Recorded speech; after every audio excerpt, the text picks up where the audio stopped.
Assalamualaikum warahmatullahi wabarakatuh.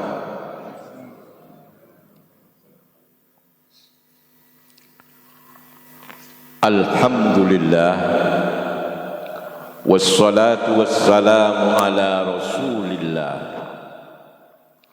sayyidina wa habibina wa syafi'ina Muhammadin ibni Abdillah wa ala alihi wa sahbihi wa mawala wa la hawla wa la quwwata illa billah.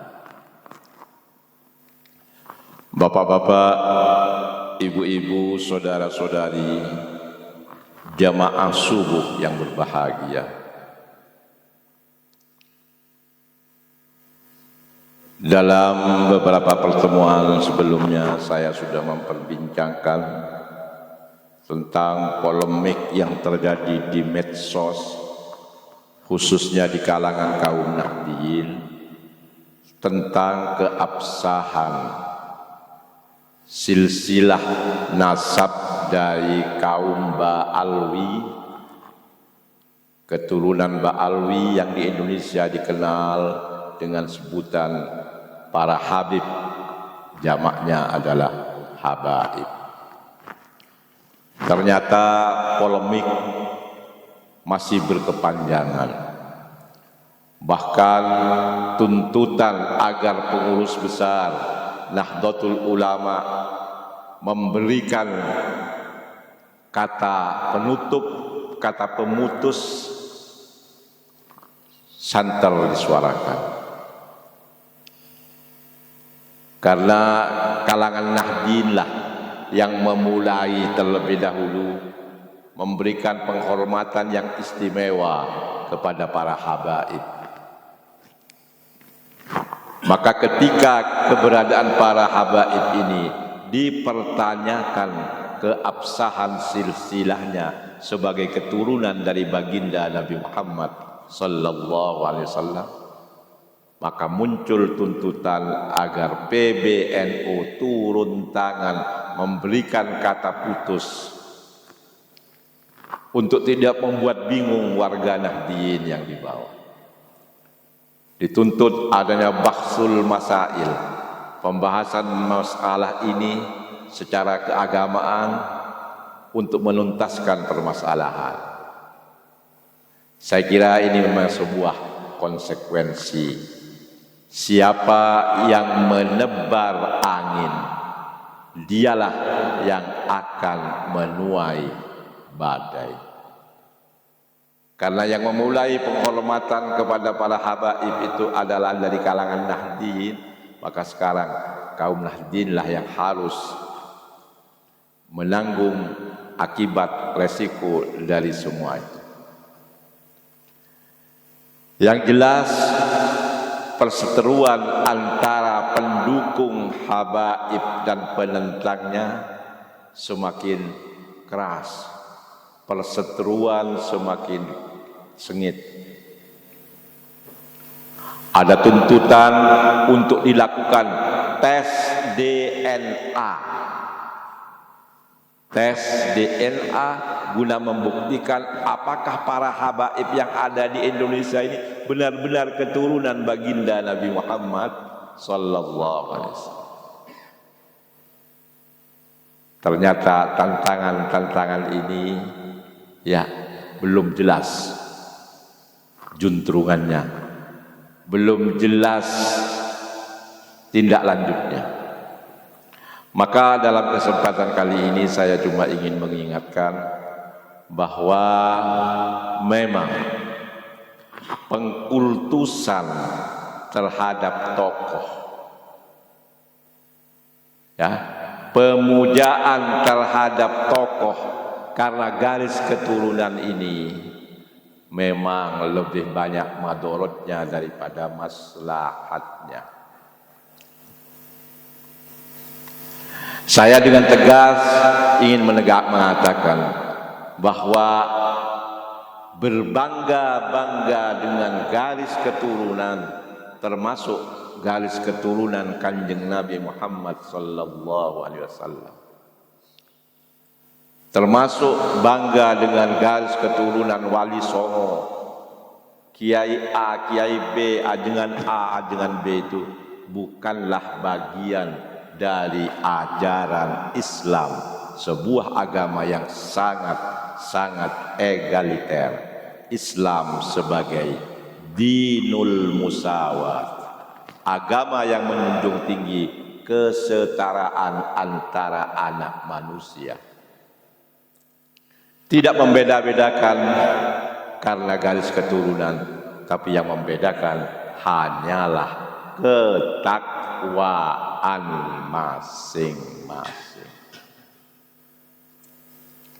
Yang menarik dalam kaitannya dengan para habaib ini, di Indonesia didirikan organisasi resmi itu ya, yang bernama Robitoh Alawiyah, atau sering juga disebut Robitotul Alawiyyi.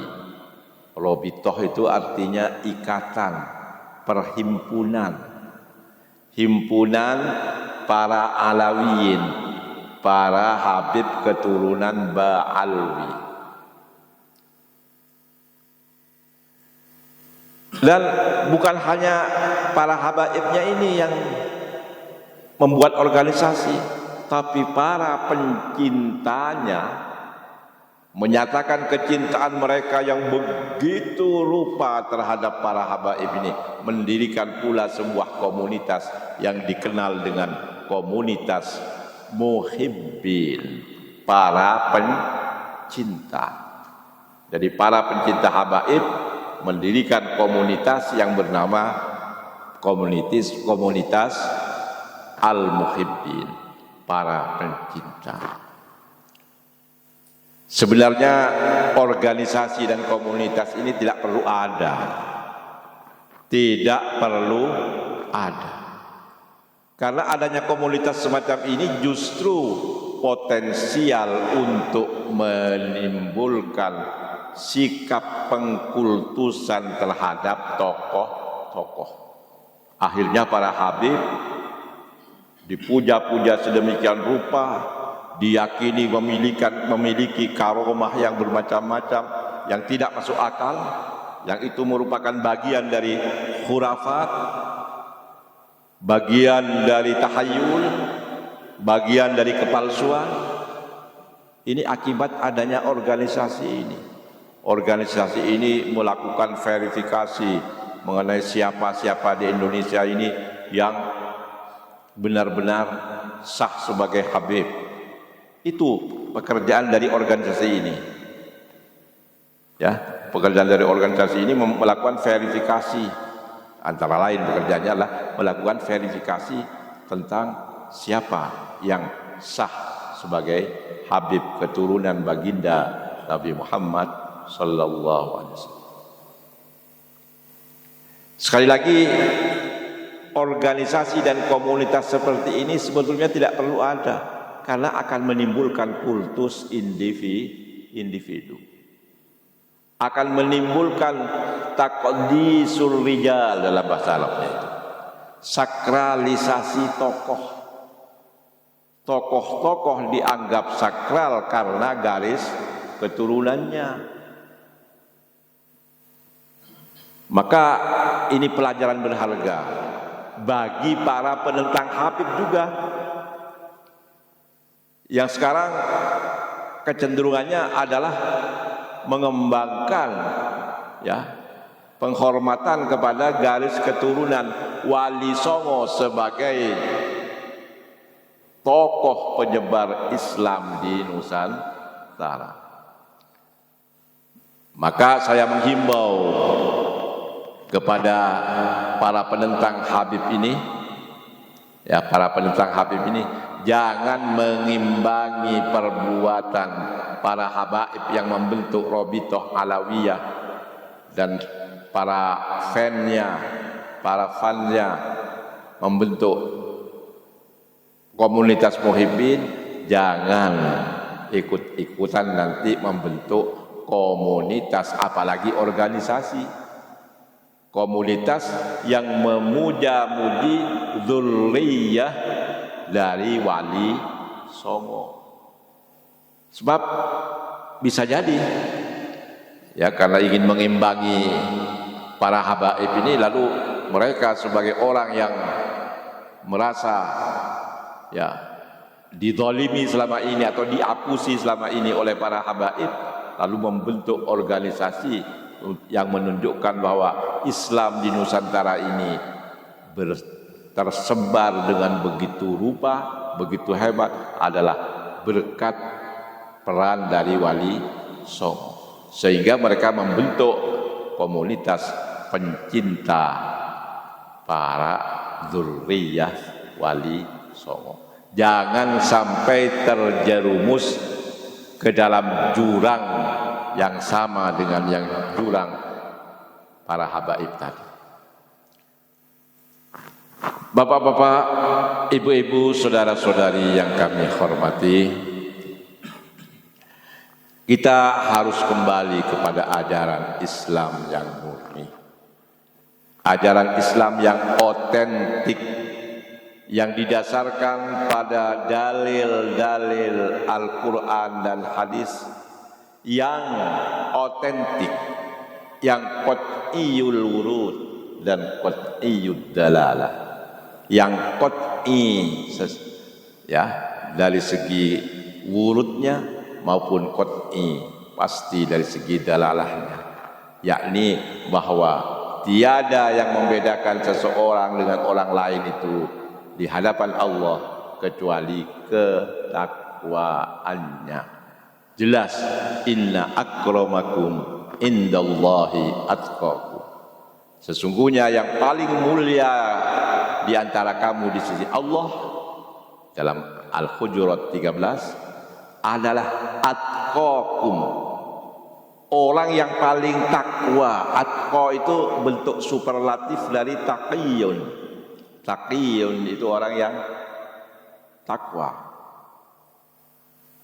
Bisa disebut juga muttaqi, muttaqin, ya.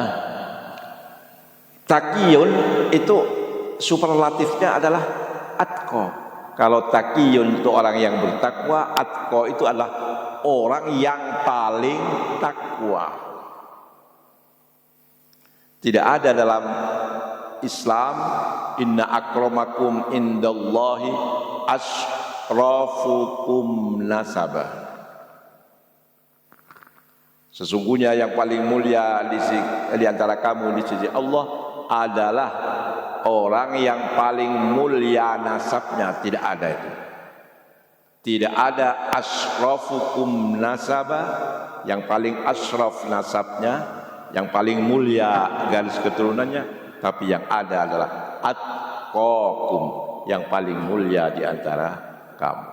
Inilah Islam yang otentik, sesuai pula dengan hadis Nabi Muhammad sallallahu alaihi wasallam, kullukum li Adam wa Adam min turab, la fadla li arabiyyin ala a'jamiyyin wala li a'jamiyyin ala arabiyyin.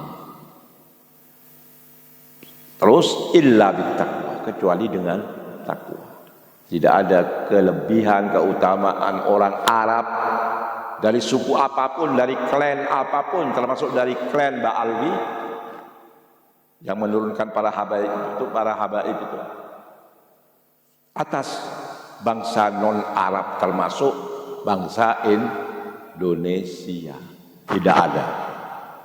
Sebaliknya, tidak ada kemuliaan bangsa Indonesia atas orang Arab, termasuk keturunan Wali Songo tidak lebih mulia daripada orang Arab. Ini prinsip Islam, illa bittaqwa, kecuali dengan karena ketakwaannya. Bapak-bapak, ibu-ibu, saudara-saudari sekalian, dalam kaitan ini saya teringat sebuah puisi, sebuah syair Arab yang ketika saya menjadi mahasiswa pada tahun 1970-an, saya hafal puisi ini sebagai bagian dari bait-bait puisinya penyair Mesir Ahmad Syauqi. Tapi mantan mahasiswa saya yang pernah menjadi duta besar luar biasa dan berkuasa penuh Republik Indonesia untuk kerajaan Saudi Arabia, yakni Agus Maftuh Abi Gibril, memberikan info pada saya bahwa puisi yang saya hafal itu juga adalah puisinya seorang penyair Irak bernama Ma'ruf Ar-Rasafi.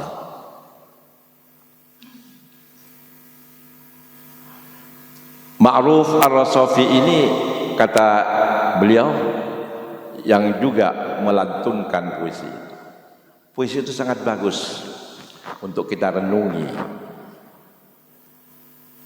baik oleh keturunan Ba'alwi, keturunan Wali Songo, keturunan Kiai A, Kiai B, A dengan A dengan B,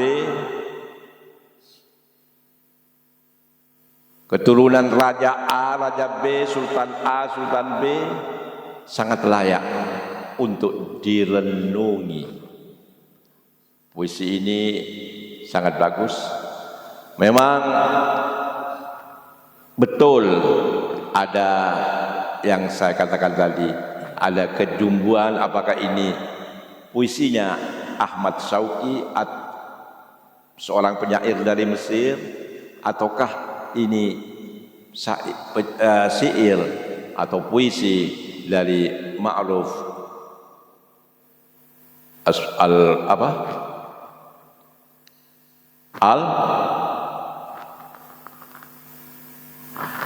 tadi? Ma'ruf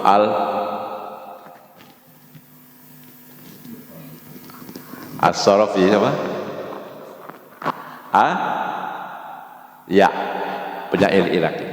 Memang keduanya ini hidup dalam waktu yang hampir bersamaan. Ya. Ar-Rasafi, ya, Ma'ruf, ya. Ar-Rasafi hidup lahir pada tahun 1875. Sedangkan penyair yang bernama Ahmad Syauqi dari Mesir itu lahir 7 tahun sebelumnya, 1868. Jadi Syauqi 1868, Ar-Rasafi ya 1875. Dan memang sangat persis, substansinya sama persis, redaksinya juga hampir mirip, hanya dalam satu kata yang berbeda. Yang satu menggunakan kata hasabun, yang satu menggunakan kata syarafun. Hasabun itu garis keturunan yang bagus, sedangkan syarafun itu berarti kemuliaan. Begini bunyi syairnya itu, mungkin yang Pak Musleh dari fakultas yang pernah kuliah di Fakultas Adab YIN Sunan Kalijogo mungkin ingat. Bunyinya, wa syarrul alamina dzawu khumulin idza fakhartahum dzakarul jududa wa khairun nas dzu syarafin qadimin idza fakhartahum dzu syarafin qadimin aqama li nafsihi syarafan jadida. Saya ulang, fasyarrul alamina dzawu khumulin idza fakhartahum dzakarul jududa wa khairun nasi dzu syarafin qadimin aqama li nafsihi syarafan jadida. Ini kalimat syair dari Ahmad Syauqi dari Mesir. Sedangkan Ma'ruf al-As ya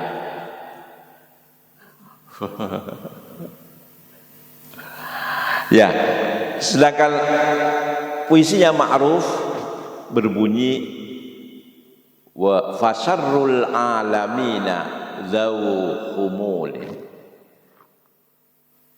idza fakhatahum dzakarul jududa sama wa khairun nas dzu hasabin qadim aqama li nafsihi hasaban jadida. Ini syairnya Ar-Rasafi. Di Ar-Rasafi menggunakan kata hasab, garis keturunan yang baik, yang bagus. Sedangkan Syauqi menggunakan kata syaraf, artinya kemuliaan. Apa maksudnya? Wa syarrul alami, sejelek-jelek isi alam dunia ini paling jelek itu, lebih jelek berarti lebih jelek daripada hewan dan makhluk-makhluk Allah selain manusia. Karena alamin di sini yang disebut. Siapa? Zawu khumulin, orang-orang yang bebal, orang-orang yang tidak punya prestasi. Idza fakhartahum, jika kamu ungguli mereka, orang-orang itu, zakarul jududa, mereka akan sebut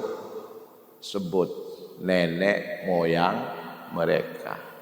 Kalau kamu ungguli mereka, mereka akan menyebut nenek-nenek moyangnya.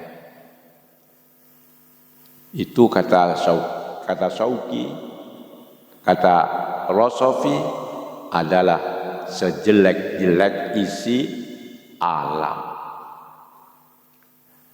Kalau mereka kalah dalam prestasi dengan kamu, mereka akan sebut nama-nama nenek moyang mereka dahulu. Oh, bapakku dulu lebih dari itu. Oh, bapakku dulu pejabat tinggi, bapakku menteri, bapakku kiai besar, ajengan besar di daerah Pasundan, tuan guru yang terkenal di NTB. Kalau kamu ungguli mereka, mereka akan sebut nama nenek moyang mereka, tapi mereka sendiri tidak berprestasi. Sebaliknya, wa khairun nas, sebaik-baik manusia. Di sini digunakan kata manusia, bukan kata alami. Karena manusia itu makhluk Allah yang termulia. Makhluk Allah yang terbaik adalah manusia itu. Di antara yang baik-baik ini, yang paling baik kata Syauqi, kata Rasafi adalah dzu syarafin qadimin, adalah seseorang yang punya kemuliaan masa lalu. Pancen dheweke keturunan Wali Songo, pancen dheweke keturunan Rasulullah sallallahu alaihi wasallam, pancen dheweke keturunan Raja A, Raja B, Raja C. Ya, keturunan orang besar. Itu namanya dzu syarafin qadimin, seseorang yang memiliki kemuliaan di masa lalu. Kalau dalam bahasa Rasafi, dzu hasabin qadimin, seseorang yang memiliki garis keturunan yang bagus di masa lalu. Tapi dia tidak merasa cukup dengan kebesaran masa lalunya itu. Aqama li nafsihi syarafan jadida, dia tegakkan, dia bangun untuk dirinya syarafan jadida, kemuliaan yang baru. Itulah prestasi. Jadi tidak cukup mengandalkan garis keturunan. Apa arti garis keturunan kalau kita yang sebagai keturunan dari orang-orang besar itu tidak mampu menunjukkan keteladanan kita sebagai keturunan mereka? Jangankan keturunan Habib, Kiai, Wali Songo dan lain sebagainya, keturunan seorang nabi langsung, yang langsung ini, yang bukan yang sudah puluhan, 30-an generasi, 40-an generasi, bukan. Yang langsung saja putra Nabi Nuh alaihissalam dalam Al-Quran harus menerima laknatullah yang berupa ditenggelamkan dalam banjir yang terjadi pada zaman Nabi Nuh alaihissalam, lantaran keingkarannya kepada ajaran Allah yang dibawa oleh ayahandanya, yakni Nabi Nuh alaihissalam. Maka tidak ada gunanya mengandalkan garis keturunan ini kalau kita tidak mampu untuk menunjukkan prestasi yang baik. Maka sekali lagi, melestarikan kemuliaan garis keturunan hanyalah dengan cara meningkatkan ketakwaan kepada Allah dan mengukir prestasi dalam kehidupan ini sesuai dengan bidang keahlian kita masing-masing. Hanya dengan cara itulah kita bisa menunjukkan ajaran Islam yang benar-benar sebagai agama yang legaliter. Saya sekali lagi ingin menegaskan bahwa berbangga-bangga dengan garis keturunan sama sekali bukan bagian dari ajaran Islam. Dalam bahasa Arab saya akan mengungkapkan dengan kalimat bahwa at-tafakhuru bil ansabi laisa minal islami fi syai', bahwa membangga-banggakan garis keturunan sama sekali bukan termasuk ajaran agama Islam. Laisa minal islami fi syai', bukan termasuk ajaran Islam sama sekali tidak. Islam tidak mengajarkan hal semacam itu. Mudah-mudahan ini menjadi pelajaran yang baik bagi kita dalam rangka meningkatkan iman, takwa, dan prestasi kita dalam kehidupan ini. Amin ya rabbal alamin. Pada akhirnya manusia yang terbaik itu adalah manusia yang paling banyak memberikan manfaat kepada manusia yang lain melalui prestasi-prestasi yang diukirnya. Khairun nas amfa'uhum linnas. Sebaik-baik manusia adalah manusia yang paling bermanfaat bagi manusia yang lain. Demikian bunyi sebuah hadis yang oleh Al-Imam Jalaluddin As-Suyuti dalam kitabnya Al-Jami'us Shaghir fi Ahaditsil Basyirin Nadir dicatat dengan diberi catatan sebagai sebuah hadis hasan. Mudah-mudahan kita bisa mempedomani. Amin ya rabbal alamin. Wa akhiru da'wana anil hamdulillahi rabbil alamin. Wallahul muwaffiq wa huwal musta'an wa alaihi tuklan. Wassalamu alaikum warahmatullahi wabarakatuh.